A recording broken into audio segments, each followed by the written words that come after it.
C'est pour accueillir les bateaux qui transportent des voyageurs et des marchandises que les hommes ont construit les ports.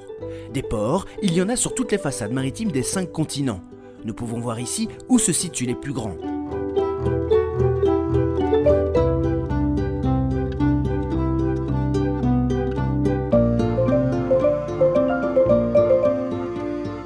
D'un port à l'autre, le temps de navigation d'un bateau peut varier.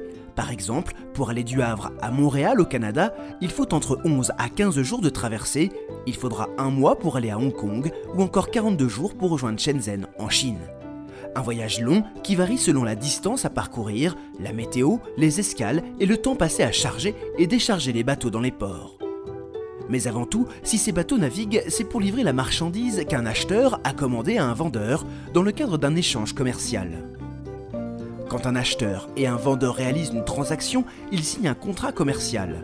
Celui-ci désigne la nature de la marchandise concernée ainsi que les modalités de transport, du lieu de fabrication jusqu'au point de livraison fixé par l'acheteur. Pour transporter des marchandises par la mer, les 4 principaux points de transfert de responsabilité sont l'usine où est fabriquée la marchandise, le port de départ pour le chargement, le port d'arrivée pour le déchargement et enfin l'entrepôt de l'importateur. Ce contrat définit aussi les obligations de l'acheteur et du vendeur, leurs responsabilités respectives et les répartitions des coûts. Les coûts sont répartis entre l'acheteur et le vendeur et ils concernent principalement le stockage au départ, le pré-transport entre le lieu de production et le port de départ pour l'exportation, les formalités de douane et d'exportation, le passage portuaire au port d'exportation, le transport maritime et les assurances spécifiques, le passage portuaire au port de déchargement, les formalités de douane et d'importation, le post-transport depuis le port de déchargement jusqu'à l'entrepôt de l'acheteur. Pour faciliter ces démarches, la Chambre de commerce internationale a créé les Incoterms.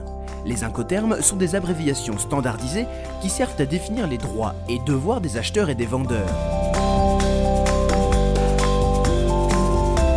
Pour choisir un port plutôt qu'un autre, l'armateur, propriétaire du bateau ou l'exportateur analyse certains critères de performance qui vont lui permettre de faire son choix.